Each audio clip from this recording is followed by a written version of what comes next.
ഇന്ന് ഞാൻ സംസാരിക്കാൻ പോകുന്ന ടോപ്പിക് എന്ന് വെച്ചാൽ 5 കാരണങ്ങൾ കാല് ആംപുട്ടേഷനിലേക്ക് ഡയബറ്റിക് ആൾക്കാരുടെ കാലുകൾ മുറിച്ച് മാറ്റേണ്ട അവസ്ഥ വരാനുള്ള 5 കാരണങ്ങളാണ്.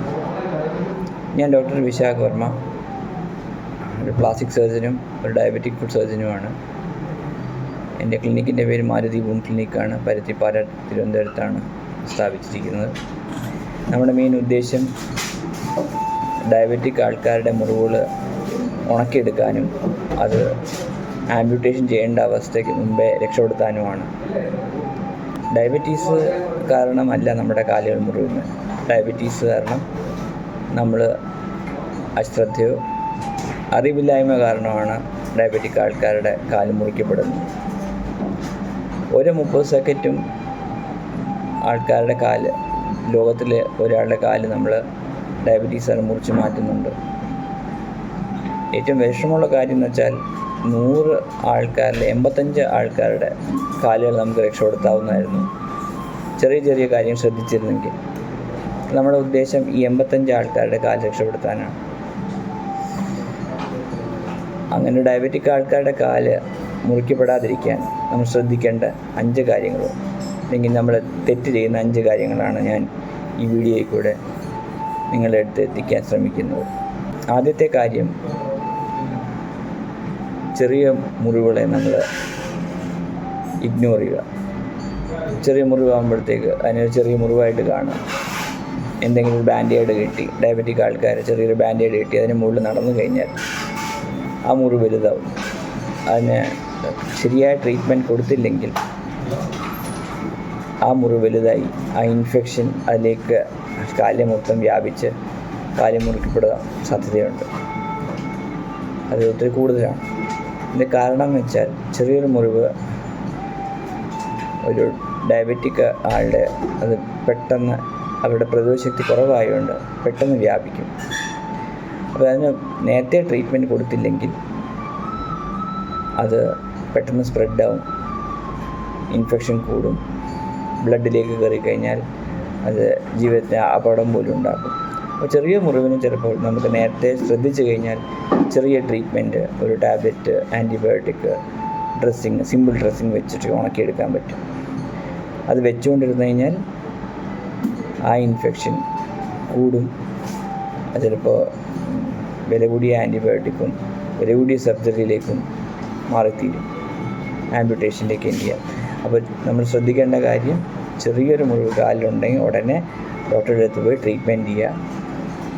ആ മുറിവ് ഉണങ്ങുന്നവരെ കാല് മാക്സിമം കുത്താതിരിക്കുക. അതാണ് ആദ്യം ശ്രദ്ധിക്കേണ്ട കാര്യം. രണ്ടാമത്തെ നമ്മൾ തെറ്റെന്ന് പറഞ്ഞാൽ വീടിനകത്ത് ചെരുപ്പില്ലാതെ നടക്കുക. നമ്മൾ ശ്രദ്ധിക്കേണ്ട, ഡയബറ്റിക് ആൾക്കാർക്ക് ചെരുപ്പ് കൊടുക്കുമ്പോൾ ശ്രദ്ധിക്കേണ്ട കാര്യം എന്ന് വെച്ചാൽ ചെരുപ്പ് അകത്തും വീട്ടിനകത്തും പുറത്തും രണ്ടും ഇടുന്നത്. അല്ലാതെ ഡയബറ്റിക് ചെരുപ്പ് വീടിന് പുറത്ത് മാത്രം ഉപയോഗിക്കേണ്ടതല്ല. നമ്മുടെ വീട്ടിലെ ടൈലുകളിൽ നല്ല ഹാർഡ് സർഫസാണ്. അപ്പോൾ അതിന് പുറത്ത് നടക്കുമ്പോഴത്തേക്ക് തഴമ്പ് വരാനുള്ള സാധ്യത വളരെ കൂടുതലാണ്. അപ്പോൾ ചെരുപ്പ് നമ്മളെപ്പോഴും ഡയബറ്റിക് ആൾക്കാർ നിൽക്കുമ്പോഴും നടക്കുമ്പോഴും കാല് താഴെ തൊടിയിക്കുമ്പോഴും എപ്പോഴും ഉണ്ടാവണം. കിടക്കുന്ന സമയത്ത് മാത്രമേ, അല്ലെങ്കിൽ ഇരിക്കുന്ന സമയത്ത് മാത്രമേ അത് ഊരി വെക്കാവൂ. ഈ പ്രഷർ മാത്രമല്ല, സ്പർശശക്തി കുറവായതുകൊണ്ട് വീട്ടിനകത്ത് നമ്മൾ ചെരുപ്പില്ലാതെ നടന്നാൽ സൂര്യോ അല്ലെങ്കിൽ പിന്നോ വല്ലതും കുത്തി കയറി കഴിഞ്ഞാൽ നമ്മളറിയില്ല. മിക്ക സമയവും അതറിയാതെ പോകും. വേദന ഇല്ലാത്തത് കൊണ്ട് പഴുത്ത് കഴിഞ്ഞിട്ടാണ് ആ മണമോ അല്ലെങ്കിൽ ബ്ലഡോ വെള്ളമോ പസ്സോ കാണുമ്പോഴാണ് ആൾക്കാർ ആ കാലിലേക്ക് അന്വേഷിച്ച് വരുമ്പോഴത്തേക്ക് കാണുന്നത് അതിനകത്ത് സൂചി വല്ലതും കുത്തി കിടക്കുന്നു. അപ്പോഴത്തേക്ക് ഇൻഫെക്ഷൻ ഒത്തിരി വ്യാപിച്ച് കാണും. പല പ്രാവശ്യവും ഇൻഫെക്ഷനായിട്ടും നീരുമായിട്ട് വന്നിട്ട് ആൾക്കാർ നമ്മൾ തുറന്ന് നോക്കുമ്പോഴാണ് അതിനകത്ത് സൂചിയും നൂലും ഒക്കെ കാണുന്നത്. അപ്പോൾ അത് നമ്മൾ ശ്രദ്ധിക്കേണ്ട കാര്യമാണ്. കാല് എപ്പോഴും സംരക്ഷിക്കുക. ചെരുപ്പില്ലാതെ വീട്ടിനകത്തോ വീട്ടിന് പുറത്തോ നമ്മൾ നടക്കാൻ പാടില്ല. മൂന്നാമത്തെ കാര്യം, നമ്മൾ ശ്രദ്ധിക്കേണ്ട കാര്യം, വീട്ടിൽ കിട്ടുന്ന സാധനങ്ങൾ വെച്ച് ഡ്രസ്സ് ചെയ്യാൻ നോക്കരുത്. ഹോം റെമഡീസ് എന്ന് പറയുന്നത് സ്വന്തമായിട്ട്, ഇപ്പോൾ തഴമ്പ് വന്നു കഴിഞ്ഞാൽ ഒരു ബ്ലേഡ് എടുത്ത് സ്വന്തമായിട്ട് ചെത്തുക, ആണി രോഗമാണെന്ന് വെച്ച് അത് ചകഞ്ഞ് എടുക്കാതിരിക്കാൻ നോക്കുക. ചെറിയ മുറിവ് വന്നു കഴിഞ്ഞാൽ അതിന് പുറത്ത് നമ്മൾ സ്വന്തം വീട്ടിൽ ഇരിക്കുന്ന ഈ ടൂത്ത് പേസ്റ്റോ അല്ലെങ്കിൽ പൊള്ളലോ ഏൽക്കുമ്പോഴത്തേക്ക് ടൂത്ത് പേസ്റ്റ് പുരട്ടുക, അല്ലെങ്കിൽ മഞ്ഞൾ പുരട്ടുക. ഇതൊന്നും സ്റ്റെറൈലായിട്ടുള്ള ട്രീറ്റ്മെൻറ്റ്സ് അല്ല. അപ്പോൾ മുറിവുകൾ ഡയബറ്റിക് ആൾക്കാരിൽ ഒന്നാമത് പ്രതിരോധശക്തി കുറവ്, പെട്ടെന്ന് ഇൻഫെക്ഷൻ ഉണ്ടാവാം. സ്റ്റെറൈൽ ആയിട്ട് ആവാത്ത സാധനങ്ങൾ നമ്മൾ അതിനകത്ത് ഉപയോഗിച്ച് കഴിഞ്ഞാൽ ഇൻഫെക്ഷൻ പെട്ടെന്ന് അതിനകത്ത് കയറി വ്യാപിക്കാവുന്നതാണ്. അത് കാരണവും നമുക്ക് ട്രീറ്റ് ചെയ്യാതിരുന്നു കഴിഞ്ഞാൽ ഈ ഹോം റെമഡീസ്, വീട്ടിൽ കിട്ടുന്ന സാധനങ്ങൾ ഉപയോഗിച്ച് നമ്മൾ ട്രീറ്റ് ചെയ്യാൻ നോക്കിക്കഴിഞ്ഞാൽ പെട്ടെന്ന് ഇൻഫെക്ഷൻ വ്യാപിക്കാം. പിന്നെയുള്ള കാര്യം എന്ന് പറയുന്നത് മെഡിക്കൽ കെയർ നമ്മൾ ഡിലേ ചെയ്യുന്നത്.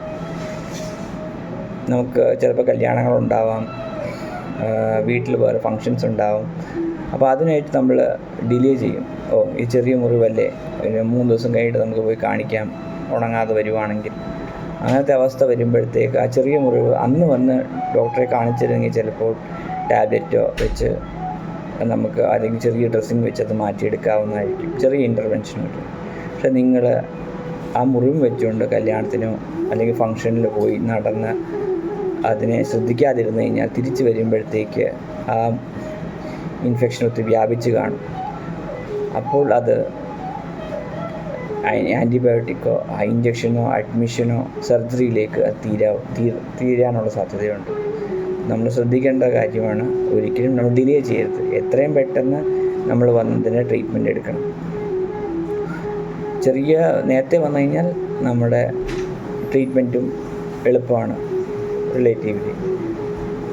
ഡിലേ ചെയ്യുന്നിടത്തോളം ഇൻഫെക്ഷൻ കൂടുന്നിടത്തോളം അതിൻ്റെ ട്രീറ്റ്മെൻറ്റും അതിൻ്റെ റിക്കവറി പീരീഡും വളരെയധികം അതിനനുസരിച്ച് കൂടും. പിന്നെ ഏറ്റവും വലിയ പ്രശ്നം തെറ്റായ ചെരുപ്പുകൾ ഉപയോഗിക്കുന്നതാണ്. ചെരുപ്പിൻ്റെ സൈസ് നോക്കാൻ പോകുമ്പോൾ ഒരിക്കലും രാവിലെ പോകരുത്. ചെരുപ്പിൻ്റെ സൈസോ ചെരുപ്പ് വാങ്ങിക്കാൻ പോകുമ്പോഴോ എപ്പോഴും നമ്മൾ വൈകുന്നേരങ്ങളിലാണ് പോകേണ്ടത്. ഇതിൻ്റെ ബിഹൈൻഡ് ഒരു സയൻസ് ഉണ്ട്. നമ്മൾ നിൽക്കുന്നിടത്തോളം ഡയബറ്റിക് ആൾക്കാരുടെ കാല് നീര് വരുമ്പോഴാണ് മാക്സിമം നീരുണ്ടാവുന്നത് വൈകുന്നേരങ്ങളിലാണ്. അപ്പോൾ ആ സമയത്ത് വേണം നമ്മൾ ചെരുപ്പിൻ്റെ സൈസ് അളവെടുക്കാൻ. അല്ലെങ്കിൽ നമ്മൾ രാവിലെ പോകുമ്പോൾ നീരില്ലാത്തപ്പോൾ ചെരുപ്പിൻ്റെ സൈസ് ചെറുതായിരിക്കും, ആ നീരിനെ അതിനെ അക്കോമഡേറ്റ് ചെയ്യാൻ പറ്റില്ല. അപ്പോൾ മുറിവുകളുണ്ടാകാനുള്ള സാധ്യതയുണ്ടാകും. പിന്നെ ഡയബറ്റിക് ആൾക്കാർക്ക് ഡിസൈൻ ചെയ്ത് ചെരുപ്പേ ഡയബറ്റിക്കാർ ഉപയോഗിക്കാവൂ. കാണാൻ ചിലപ്പോൾ ഭംഗിയുണ്ടാവില്ല, പക്ഷേ കാലില്ലായ്മയിലേക്ക് അത് വരുന്നേക്കാട്ടിലും ആ അഭംഗിയെക്കാട്ടിലും ആ ദുരവസ്ഥയെക്കാട്ടിലും എത്രയോ ഭേദമാണ് ഒരു ഡയബറ്റിക് ചെരുപ്പ്. ഞാൻ പല പ്രാവശ്യം പറയാറുണ്ട്, ഹെൽമെറ്റും തലയിൽ വെക്കാതെ നമ്മൾ വണ്ടി ഓടിക്കുന്ന പോലെ നമുക്ക് വേറെ തൊപ്പി വെച്ചുകൊണ്ട് ഓടിക്കാൻ പറ്റില്ല. അതേപടി ഡയബറ്റിക് ആൾക്കാരുടെ ചെരുപ്പുകൾ ഡയബറ്റിക് ആൾക്കാരുടെ കാൽ സംരക്ഷിക്കാനായിട്ട് ഉണ്ടാക്കിയിരിക്കുന്നതാണ്. ഫ്ലിംസി ആയിട്ട് ക്യാൻവാസ് ഷൂസോ ഹവായി ചപ്പലോ ഇട്ടുകൊണ്ട് നടന്നു കഴിഞ്ഞാൽ ഈ കാലുകൾ നമുക്ക് സംരക്ഷിക്കാൻ പറ്റില്ല. ഹെൽമെറ്റിന് പകരം നമുക്ക് ക്യാപ്പ് ഇട്ടുകൊണ്ട് വണ്ടി ഓടിക്കാൻ പറ്റില്ല. അത് ട്രാഫിക് പോലീസ്മാൻ സമ്മതിക്കില്ല. അവരോട് നമുക്ക് അഭംഗിയാണെന്ന് പറയാൻ പറ്റില്ല. അതേപടി തന്നെ കല്യാണത്തിന് പോകേണ്ട സമയത്ത് എനിക്ക് ചെരുപ്പ് മാറ്റേണ്ടി വന്നു. സ്റ്റൈലായിട്ടുള്ള ചെരുപ്പ് ഇടേണ്ടി വന്നു, ഹീലായിട്ടുള്ള ചെരുപ്പ് ഇടേണ്ടി വന്നു, ടൈറ്റായിട്ടുള്ള ചെരുപ്പ് ഇടേണ്ടി വന്നു. അങ്ങനെ വന്നു കഴിഞ്ഞാൽ മുറിഞ്ഞു കഴിഞ്ഞാൽ പിന്നെ ഇൻഫെക്ഷൻ പിന്നെ അനുഭവിക്കുന്ന പേഷ്യൻ്റ് തന്നെയാണ്. അപ്പോൾ ആൾക്കാരെന്ത് പറയുമെന്ന് വിചാരിച്ച് ചെരുപ്പിടാതിരിക്കരുത്. ഈ ആൾക്കാരും നമ്മൾ അഡ്മിറ്റ് ആകുമ്പോഴോ ട്രീറ്റ്മെൻറ്റ് സമയത്തോ നമ്മളെ സഹായിക്കാൻ വരില്ല. അപ്പോൾ നമ്മുടെ ഉത്തരവാദിത്വമാണ് നമ്മുടെ കാലുകൾ സംരക്ഷിക്കുക, സൂക്ഷിക്കുക. അപ്പോൾ എന്തൊക്കെയാണ് നമ്മൾ ചെയ്യേണ്ടത്? എല്ലാ ദിവസവും കാലുകൾ കിടക്കുന്ന മുമ്പേ ഒന്ന് എക്സാമിൻ ചെയ്യുക. സ്വന്തമായിട്ട് ചെയ്യാൻ പറ്റിയില്ലെങ്കിൽ കൂടെ റിലേറ്റീവ്സ്, കൊച്ചുമക്കളോ ഭാര്യയോ മക്കളോ അവരെ കൊണ്ട് കാല് നോക്കിക്കുക. ഒരിക്കലും ചെരുപ്പില്ലാതെ വീടിനകത്തോ, ഡയബറ്റിക് ചെരുപ്പില്ലാതെ വീടിനകത്തോ പുറത്തോ നടക്കാൻ പാടില്ല. ഷുഗേഴ്സ് നമ്മൾ എപ്പോഴും കൺട്രോളായിരിക്കും. 140-180 ഇടയിൽ മാക്സിമം വെക്കാൻ നോക്കുക.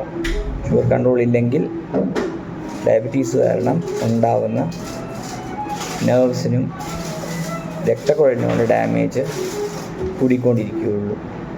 പ്രോപ്പറായിട്ട് ഡയബറ്റിക് ചെരുപ്പ് ഉപയോഗിക്കുക. ഇപ്പോൾ എന്തെങ്കിലും പ്രശ്നം വരുമ്പോൾ നേരത്തെ ഒരു ഡയബറ്റിക് ഫുഡ് സ്പെഷ്യലിസ്റ്റിനെ കാണിക്കുക. നമ്മൾ പല പ്രാവശ്യം കാണുന്നുണ്ട് ആൾക്കാർ നടന്ന് ക്ലിനിക്കിലേക്ക് വരും, പക്ഷെ നടന്ന് വരുമ്പോഴത്തേക്ക് കാല് ഇൻഫെക്ഷൻ കാരണം ചില സമയത്ത് ശ്രദ്ധിക്കാത്തതുകൊണ്ട് തിരിച്ചു പോകുന്നത് കാലോ വിരളോ ഇല്ലാതെയാണ്. ഇത് നമുക്ക് അവോയ്ഡ് ചെയ്യാനൊരു ട്രാജഡിയാണ്. ഈ ഞാൻ പറഞ്ഞ കാര്യങ്ങൾ ശ്രദ്ധിക്കുക, അനുസരിക്കുക. നമ്മുടെ ഉദ്ദേശം എന്ന് പറഞ്ഞാൽ